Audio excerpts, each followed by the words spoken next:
me présente juste. Bonjour à tous. J'espère que vous allez bien. Très bien. Je te remercie Seigneur de ta présence ce matin. Je te remercie Père d'agir, Saint-Esprit, et que vraiment, Seigneur, tu m'inspires et tu mets tes paroles dans ma bouche, dans le nom de Jésus.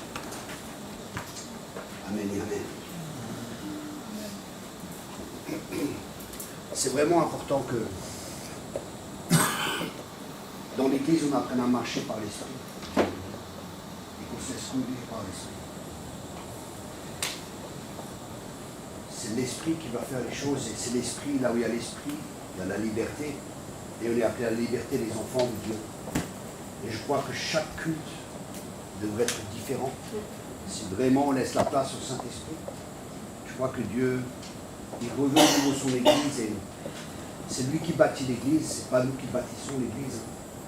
C'est lui qui bâtit l'Église et les portes de l'enfer ne prévaudront pas contre elle. Bien sûr, il bâtit avec nous, il bâtit en collaboration avec nous, mais il peut uniquement bâtir avec nous dans la mesure où nous sommes dépendants de lui, où nous sommes à l'écoute de son esprit, où nous sommes sensibles à sa voix.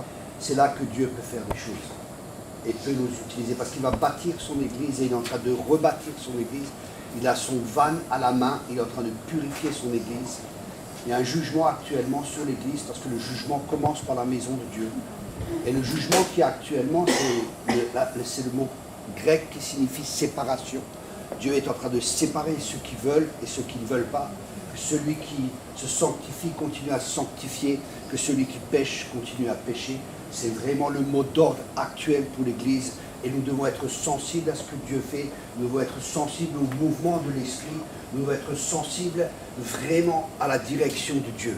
David ne combattait jamais sans consulter l'Éternel. Et nous sommes dans un combat spirituel. Nous devons vraiment apprendre à combattre. Et les armes avec lesquelles nous combattons ne sont pas par la chair et le sang. Les armes que nous combattons, c'est des armes spirituelles. Et nous devons vraiment apprendre à nous battre, mais pas à nous battre charnellement. Nous devons apprendre à nous battre avec les armes que Dieu nous donne, qui sont puissantes pour renverser les raisonnements, les forteresses, les hauteurs et tout ce qui s'oppose à la connaissance de Dieu. Vous avez vu ce matin, pendant le temps de louange, je cherche toujours Dieu, et même avant, cette nuit, j'étais réveillé à 4 h du matin, j'étais en prière, je cherchais la pensée de Dieu pour ce matin. Et c'est vraiment important qu'on prenne du temps avec Dieu. Parce que je vois que des fois, le peuple de Dieu, c'est plus du divertissement qu'il y a dans les églises. On fait beaucoup de divertissement, mais des fois, les gens n'aiment pas le silence avec Dieu. Parce que dans le silence, c'est là que Dieu nous parle. Et quand on est dans le silence avec Dieu, parce que Dieu nous parle, on a quelque chose à dire. Un homme qui est avec Dieu et qui est dans le silence avec Dieu, il aura quelque chose à dire. Et on doit vraiment apprendre des fois aussi à être calme devant Dieu, à écouter Dieu, à faire abstraction de tout ce qu'il y a autour de nous, de tous les problèmes, de toutes les difficultés, pour écouter sa voix. Parce que Dieu est un Dieu de relation et Dieu veut ton cœur. Dieu ne veut pas ta religion, il ne veut pas ma religion, il veut notre cœur. Il ne veut pas toutes nos œuvres qu'on peut faire pour lui. Il y a des choses qui resteront pour l'éternité. Et il y a des choses qui vont brûler. Il y a des choses qui vont brûler, c'est nos propres œuvres. Il y avait un homme de Dieu comme ça, il est venu devant le Seigneur. Et il avait vraiment beaucoup de chariots remplis d'œuvres et tout ça. Et il s'approche de Dieu. Et plus il s'approchait de Dieu, plus les choses brûlaient. Waouh! Et à la fin, quand il était tout près du Seigneur, le Seigneur, il avait juste quelque chose, il avait un peu d'or dans la main. Des pierres précieuses. Et tu vois, au Seigneur, mais tout ce que j'ai fait, ça a brûlé. Parce que tu le faisais pour toi. Tu le faisais pour être connu. Tu le faisais pour ton nom. Mais tu ne le faisais pas par amour pour les gens. Et ni par amour pour moi. Mais c'est ça qui reste. Ça, c'est ce que tu as fait par amour pour moi. Et par amour pour les gens. Nous devons remettre les priorités. Il faut que Dieu est en train de mettre de l'ordre dans l'église. Il a son van à la main. Et il purifie son église. Ne cherche pas un ministère. Ne cherche pas à avoir un nom. cherche à ce que son nom à lui, soit glorifié.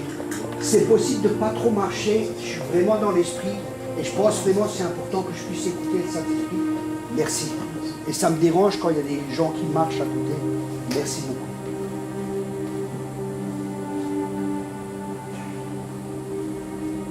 C'est comme un fil à plomb que Dieu est en train de mettre, un cordeau que Dieu est en train de mettre dans l'Église. On est dans un temps de jugement, c'est un temps de séparation, c'est un temps particulier. Il y a ceux qui vont marcher avec Dieu et ceux qui vont continuer avec leur système religieux, leur système babylonien que Dieu est en train, que Dieu a déjà mis la cognée à ce système. Parce que dans les temps qui vont venir, ce système ne pourra pas tenir. Dans les temps qui vont venir, ce qui est fait de main d'homme sera ébranlé. Parce qu'il ébranle encore une fois toute chose. Parce qu'il y a une chose qui va rester, c'est ce qui est inébranlable. Et ce qui est inébranlable, c'est son royaume. Et ce que lui bâtit, c'est le royaume qui est inébranlable et la personne qui est inébranlable, Christ. Et nous ne pouvons pas bâtir sur un autre fondement que sur Christ. Nous devons bâtir nos vies sur Christ, c'est le temps. Parce que les temps qui vont venir vont être difficiles. Et on ne peut pas jouer à la religion. Ce n'est pas juste le dimanche qu'on vient à l'église, parce que nous sommes l'église. Nous sommes l'église de Jésus-Christ, c'est un corps invisible. Ce n'est pas un bâtiment. Ce n'est pas quelque chose où on vient le dimanche. C'est une vie de tous les jours avec Jésus. Parce que Dieu veut qu'on vive avec lui chaque jour. Chaque jour. Qu'on ait cette proximité, ce cœur à cœur avec lui. Parce que Dieu est un Dieu relationnel. Et Dieu cherche nos cœurs. Et Dieu désire qu'on déchire nos cœurs et nos vêtements. Il veut avoir ce cœur à cœur avec chacun de nous. Il veut cette intimité avec chacun de nous. Ce n'est pas réservé au ministère. Ce n'est pas réservé aux prophètes. Combien de gens viennent et me courent après, vous avez une parole pour moi, vous avez une parole pour moi, vous avez une parole pour moi. Et ça me montre qu'il y a un besoin. Et que ce besoin, c'est que les gens apprennent à entendre la voix de Dieu. C'est que les gens apprennent à dépendre de Dieu. Parce qu'ils ne peuvent pas dépendre des ministères. Ce n'est pas possible. Le ministère n'est pas là pour que vous dépendiez du ministère. Le ministère est là pour vous amener à Christ. Le ministère est là pour vous amener à Jésus. Jean-Baptiste, il a dit suivez-le lui. À ses propres disciples, il disait suivez-le lui. Il ne disait pas suivez-moi, suivez-le lui. Et le rôle de chaque ministère, c'est d'amener les gens à maturité. C'est-à-dire d'amener les gens à Christ.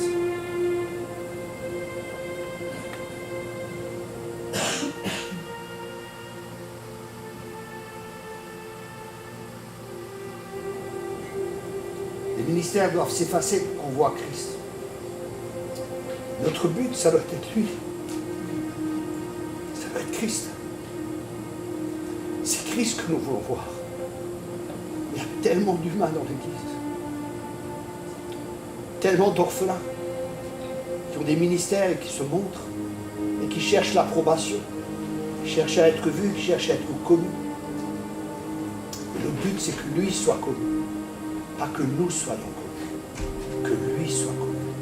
Et c'est pour ça qu'il y a tellement de problèmes, tellement de manipulation, tellement de contrôle, tellement d'esprit impur dans nos églises. Parce qu'il manque sa présence. Et Dieu va amener un retour à la sainteté. Saint est le Seigneur. Saint est l'Éternel des armées. Et cette sainteté va revenir avec la crainte de Dieu. Ça va revenir dans l'Église. Et il y aura de nouveau, je pense, comme les Ananias et les Saphiras. Quand la présence de Dieu, la sainte présence de Dieu va revenir dans son Église. Les choses vont être mises à nu. Tout ce qui est caché sera dévoilé. Les gens du monde, quand ils viendront dans l'église, ils tomberont sur leur face. Parce qu'il y aura de nouveau des paroles prophétiques, des paroles de connaissance qui vont les appeler à la repentance. La présence de Dieu sera à nouveau manifeste. Elle sera palpable, comme dans les actes des apôtres. Et les gens vont se tourner vers le Seigneur. Parce qu'ils n'auront plus d'aide. Il y aura tellement de difficultés, il y aura tellement de problèmes que les gens vont courir. Vous savez, aujourd'hui, on utilise beaucoup de systèmes pour que les gens viennent. Les Jean-Baptiste est dans le désert et les gens venaient de partout. les gens venaient. Parce que c'est Dieu qui les envoyait. Et Dieu va envoyer des gens ici. Dieu va envoyer des gens ici. Parce que Paul, c'est un berger sur le cœur de Dieu. Dieu va envoyer des gens. Il va prendre soin des brebis avec ça.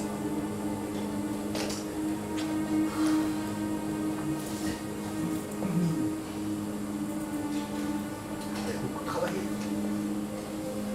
Vous avez beaucoup de... Vous n'avez pas de chou, vous faites votre travail. Mais Dieu va vous envoyer des gens. Il va vous envoyer des gens fidèles.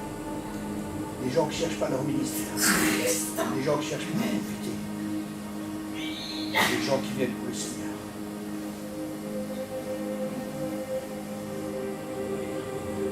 Dieu va vous envoyer ça. Alors ne soyez pas découragés. D'autres vont partir. Mais Dieu va vous envoyer ceux qui sont selon son cœur. Il va vous donner une équipe. Il va vous donner des gens avec qui vous allez pouvoir construire. Des gens qui vont être fidèles. Et vous allez les reconnaître. Alors soyez à l'écoute de son esprit. Vous connaissez les gens que Dieu vous envoie.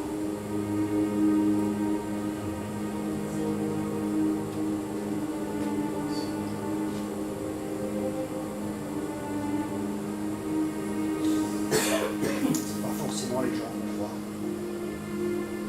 Ce sont des gens simples. Mais avec un cœur pour Dieu.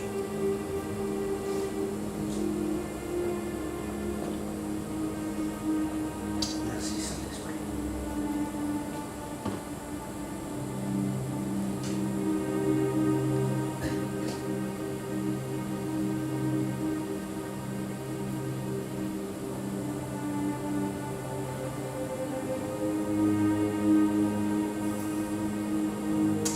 Les choses que Dieu m'a encore ébranlées dans nos vies aussi. Et c'est positif.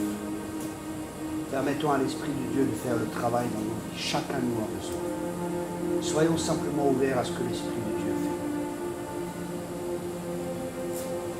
fait. Et pour que Dieu on puisse laisser faire Dieu ce qu'il veut faire, il y a un fondement qui est vraiment important. C'est de comprendre qu'il est notre Père. Et qu'il est pour nous. Il n'est pas contre nous. Et quand on comprend l'amour de Dieu, quand on est enraciné dans cet amour, quand on est enraciné dans l'amour de Dieu, quand Dieu commence à poser sa main pour nous façonner, le Seigneur fait. C'est pas toujours facile. C'est des fois dur. Des fois on ne comprend pas. Mais on marche par la foi. On est confiant. On sait que toute chose concourt au bien de ceux qui aiment Dieu. On ne comprend pas toujours tout ce qui se passe. Mais on sait que si on a la bonne attitude, tout concourt au bien de ceux qui aiment Dieu.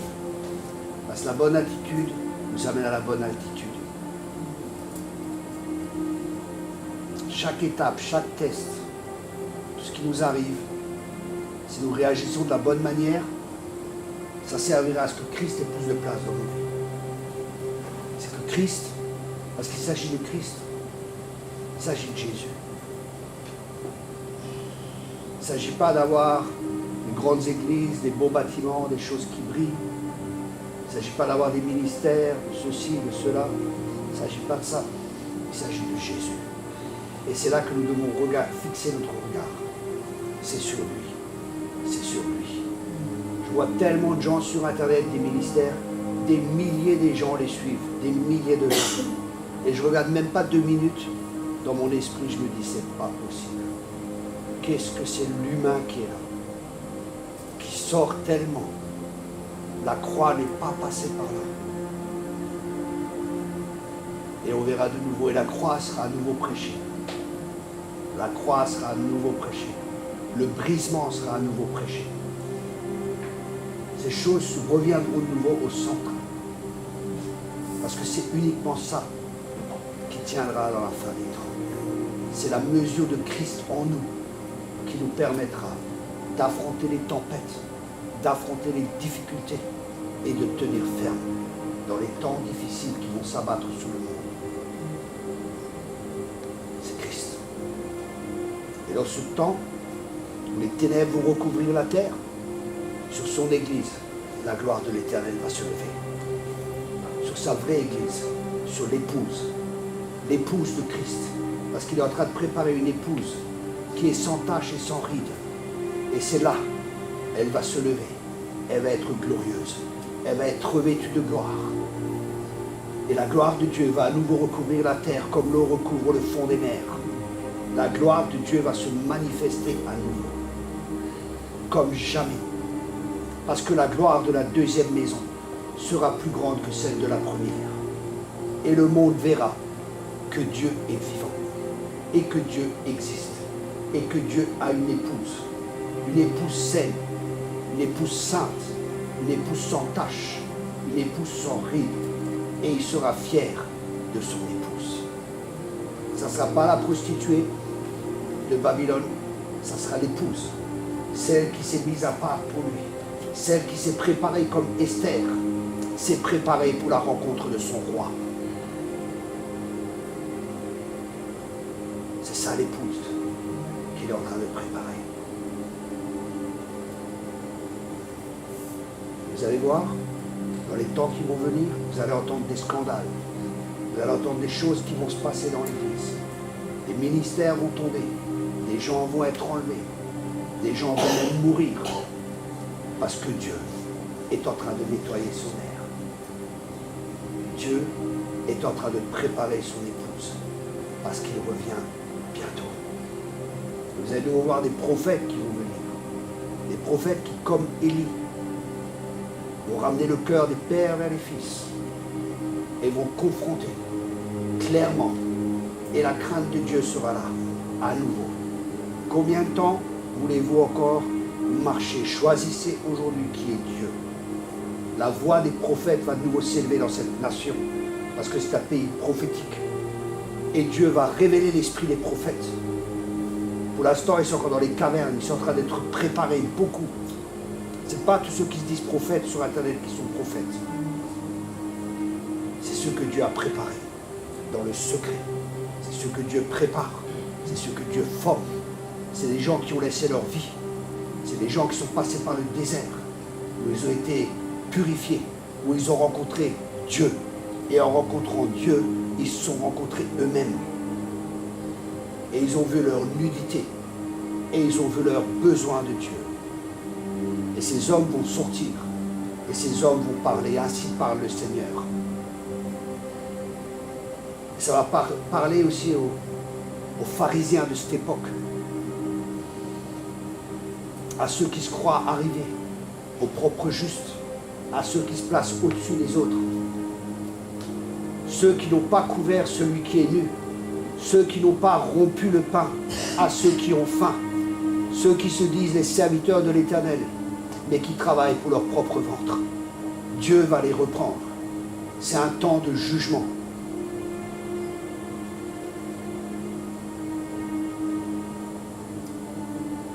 C'est encore un temps où on peut se repentir. C'est encore un temps où on peut se détourner de nos mauvaises voies. C'est encore un temps où on peut choisir qui est le Seigneur. Où c'est Baal. Et Baal, dans ce contexte, ça signifie le moi. Ou c'est le moi. Je fais tout pour moi. Moi. Moi. Et Christ n'est plus le centre. Et Dieu est en train d'amener une repentance. Un esprit de repentance va venir dans l'Église. Parce que Dieu ne veut pas que le méchant périsse. Mais Dieu veut que tout soit sauvé. Et parviennent à la connaissance de la vérité. Et c'est par amour que Dieu va faire cela. Il va dévoiler les motivations profondes des cœurs.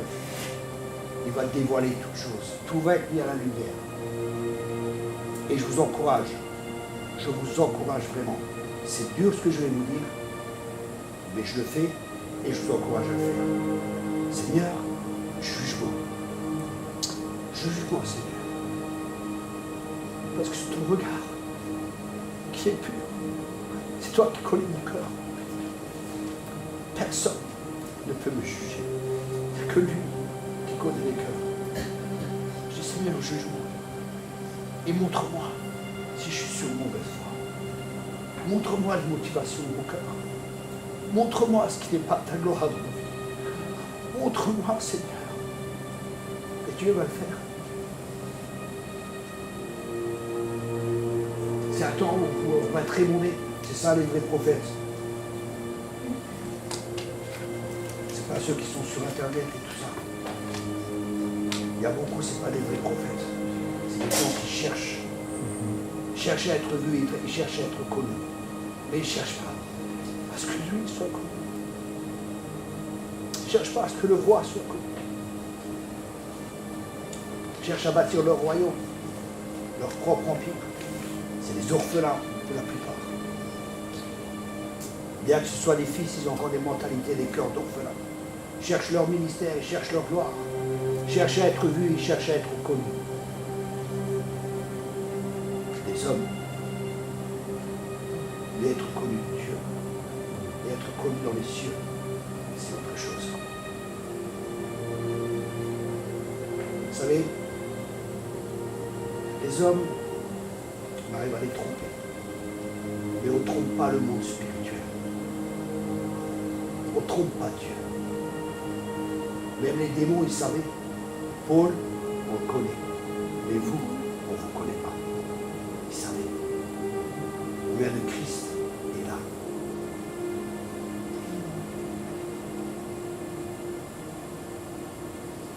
Les gens, ils veulent un ministère. Mais comment traites-tu ta femme si tu veux un ministère? Et c'est comme ça que tu vas traiter l'Église. Comment traites-tu tes enfants? Parce que ce que l'Église a besoin, c'est de pères.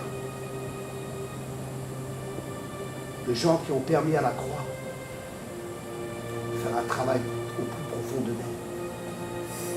Parce qu'il y a beaucoup de maîtres, disait l'apôtre Paul, il n'y a que des pères. Et Dieu va lever des pères. Un père, il ne cherche pas son intérêt. Il cherche l'intérêt de ses enfants. Vous allez voir qu'une génération de pères va se lever. Et cette génération de pères va enfanter des fils. Et ça, c'est l'Église que Dieu est en train de préparer. Vous allez voir les changements. Vous allez voir que beaucoup de choses vont changer dans les années qui viennent. Parce que Dieu est en train de dévoiler toutes choses. Les cultes ne seront plus jamais comme ils ont été ordonnés pour ceux qui permettent 3 chants, l'offrande, ceci, cela. C'est Dieu lui-même qui va agir. Vous avez vu ce matin, dans la louange, je t'ai conduit, prier pour cette personne, ça. Je n'avais pas prévu. C'est juste être conduit par l'Esprit. Va là-bas, donne cette parole, fais ceci, fais cela. Et je n'avais pas d'équipe avec moi, malheureusement. Parce qu'il y a du boulot encore, il y a du travail. Je vois les besoins. Et il y avait une œuvre encore à faire. Je n'avais pas d'équipe avec moi qui pouvait travailler. Je commence à prier pour tout le monde. Ce soir, on est encore là. Et ça va venir de plus en plus. Parce qu'une autre chose que Dieu remet à l'ordre du jour, c'est le discipulat. Ça veut dire que chacun va exercer le ministère. Chacun. Parce que tout disciple accompli sera comme le maître. Allez, baptisez le nom du Père, faites des disciples, baptisez le nom du Père, du Fils et du Saint-Esprit. Chassez les démons, guérissez les malades, et ainsi de suite, et ainsi de suite. Les mêmes œuvres que Jésus. Ce n'est pas réservé au ministère. Chaque chrétien. Chaque chrétien. C'est pour chaque chrétien. Pour chacun. Et les ministères sont là pour former, les ministères sont là pour équiper les saints. Pour vous former justement à ce que vous fassiez l'œuvre du ministère. Malheureusement, il y a des fois des camps. Dans l'église, des fois, il y a des camps. Là-dessus, il y a de très bonnes églises. Mais des fois, il y a des églises où il y a comme des camps. Et il y a un camp qui vient pour recevoir. Et il y a un camp qui vient qui se prépare pour servir.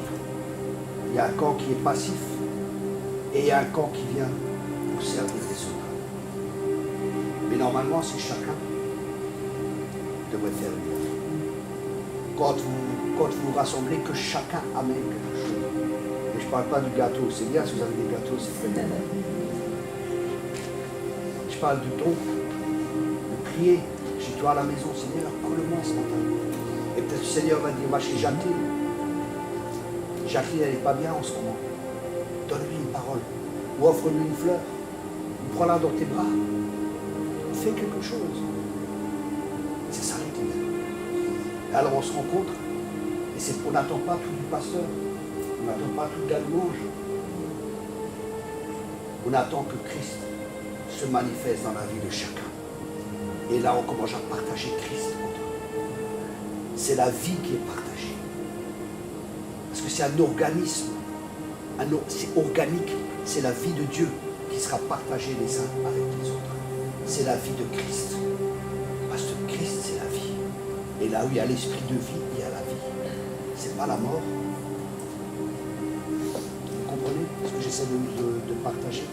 Vous arrivez à se catcher cela dans l'esprit. Ça, c'est l'église que Dieu prépare. Nous sommes dans un temps de réforme, transformation. L'église qui va être là dans quelques années, la vraie église de Jésus-Christ, ça ne sera pas celle qu'on connaît. Elle sera complètement différente. Et je vous garantis, elle sera glorieuse. Parce que c'est Dieu qui l'a bâtie. Et elle est bâtie de pierres vivantes. Et ces pierres vivantes, c'est vous et moi. Et ces pierres vivantes, ça ne sera pas dans la conformité. Chacun est différent. J'ai un ami, il a fait une préface d'un de mes livres. Il a écrit Thierry, c'est pas comme un pasteur, on n'arrive pas à le mettre dans une case, mais c'est un homme de Dieu. Et souvent on a essayé de me mettre dans une case. Souvent on a essayé de me pasteuriser.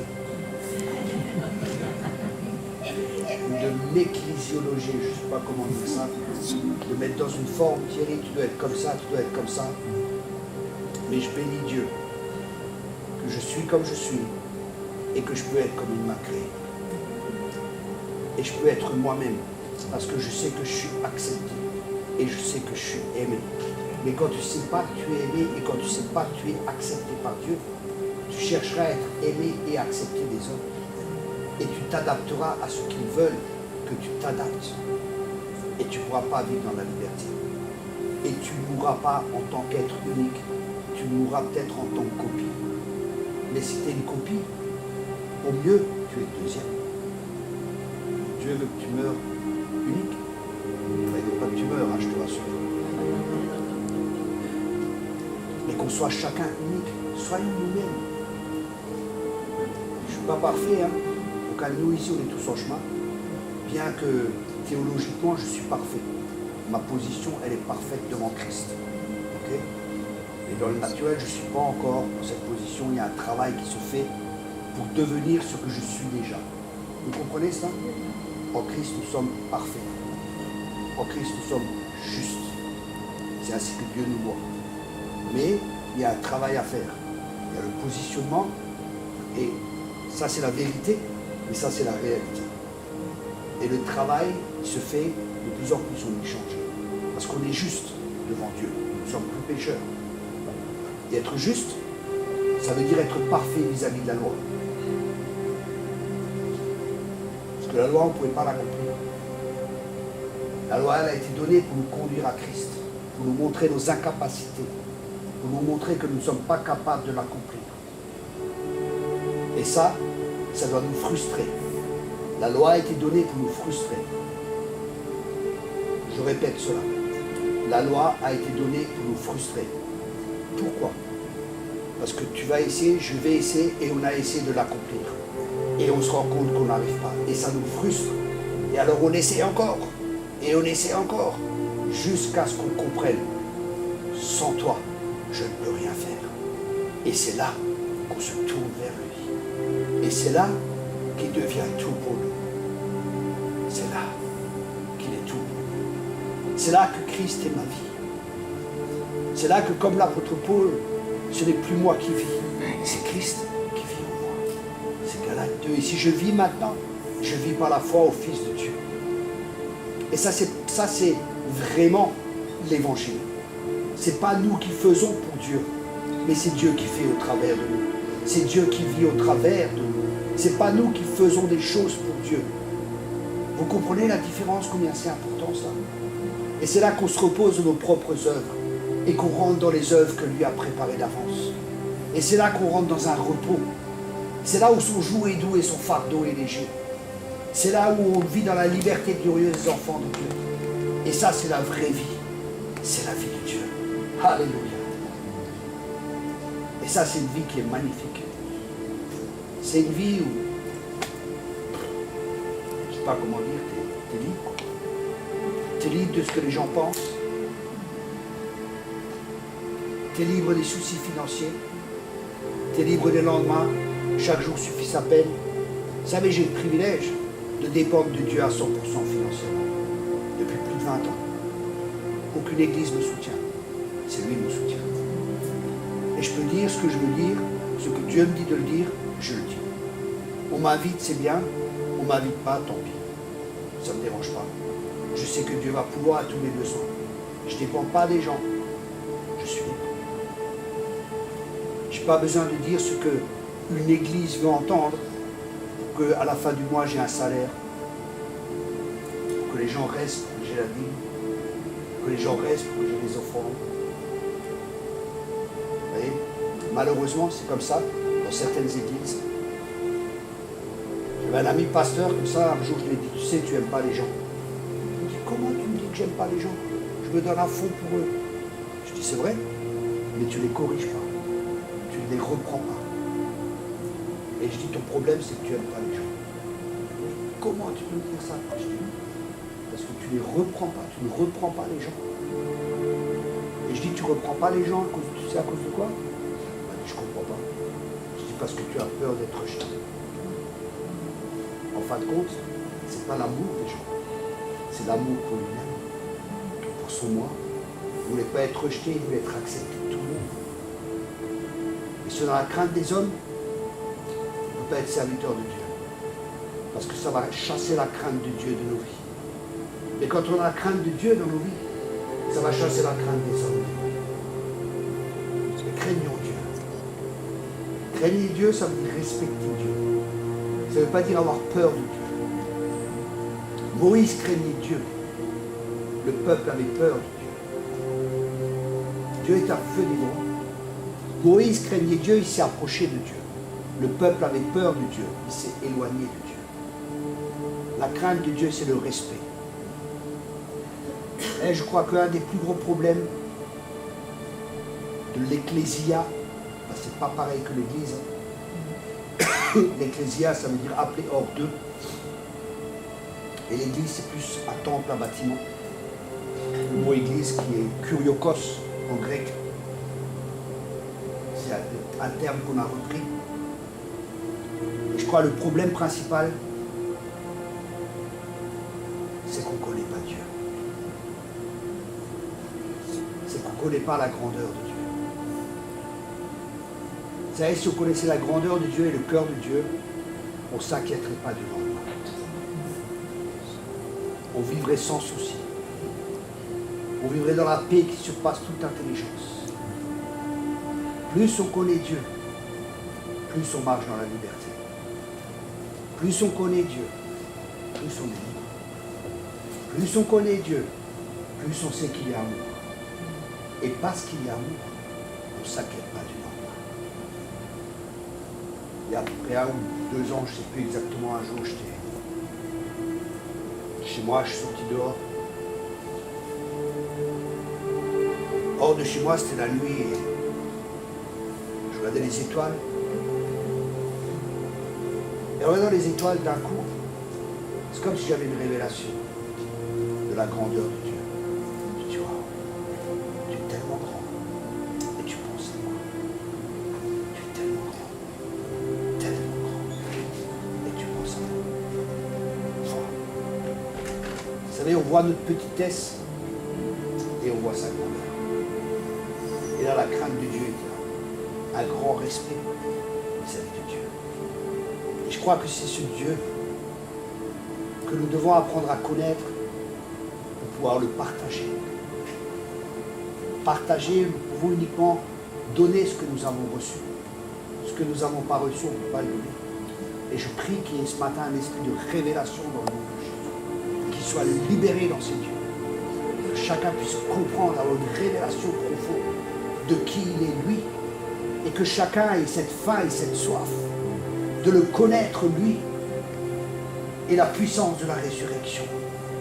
Le connaître lui, pas connaître des choses sur lui, mais le connaître lui.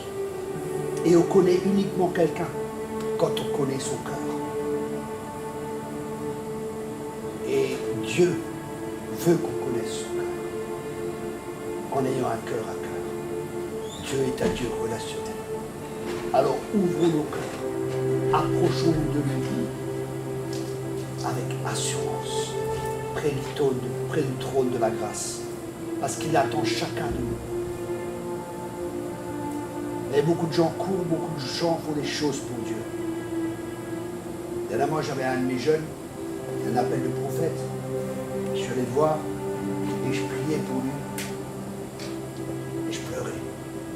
Je disais, tu sais, c'était vraiment le cœur du Père, de Dieu, le Père. Et la parole que je lui ai donnée, c'est, tu sais,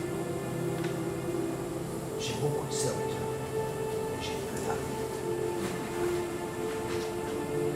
Dieu cherche des amis, pas des serviteurs. Dieu cherche des amis. Es-tu un ami de Dieu? Ça, c'est la question. Abraham était un ami de Dieu. Je veux être l'ami de Dieu. C'est ça qui compte. Le reste, c'est du plat. Le reste, c'est du cinéma évangélique. Et Dieu est en train de mettre un coup de pied à la fourmilière. Ça va partir de partout. Ce qui est pur, ce qui est saint, ce que lui a bâti, c'est ce qui va rester. C'est lui qui bâtit son église. Et les portes de l'enfer ne prévaudront pas contre elle. Et des fois, on a une mauvaise compréhension. Parce qu'on pense que Dieu bâtit son église. Son ecclésia, son corps. Et les portes de l'enfer ne prévaudront pas. Et on pense que les portes de l'enfer attaquent l'église et que l'église est là, en position de défense. Non, non. C'est l'église qui est offensive, c'est l'église qui va de l'avant. Et les portes de l'enfer ne pourront pas tenir. Parce que le royaume de Dieu va s'étendre. Le royaume de Dieu, c'est la seigneurie de Christ. Elle va se répandre sur la terre. Et c'est la petite pierre qui est tombée. Et qui a écrasé la statue de Daniel. Et qui écrase tout. C'est la petite pierre. C'est la pierre angulaire. Ce qui a été rejeté. C'est cette pierre qui fera la différence.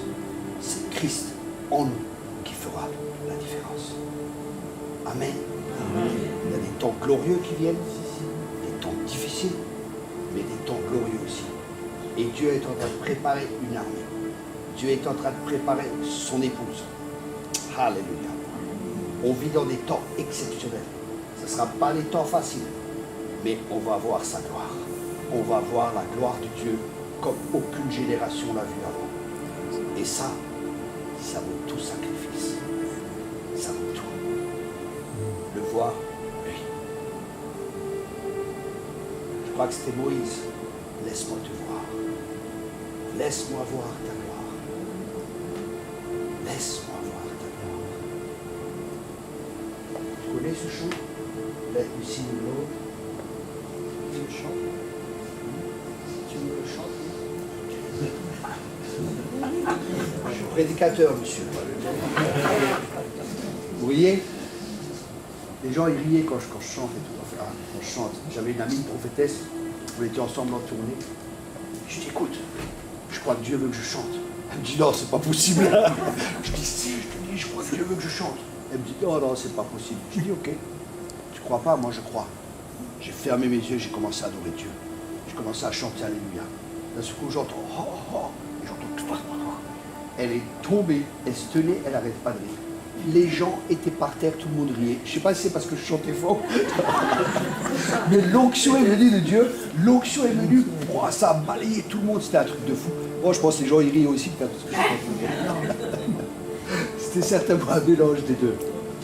Mais peut-être c'est un bon moment de l'adorer. Parce qu'il est digne d'être adoré. On ne l'adore pas parce qu'il nous donne quelque chose. On l'adore pour qui il est. Parce qu'il est digne. Adorons-le. C'est un chant d'adoration, Fabien. C'est bon pour vous? Très bien. Problème.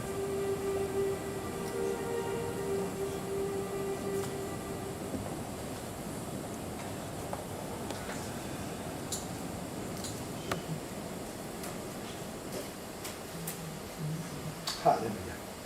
Nous sommes nés pour être des adorateurs. Et c'est ce que le Père cherche. Des adorateurs en esprit.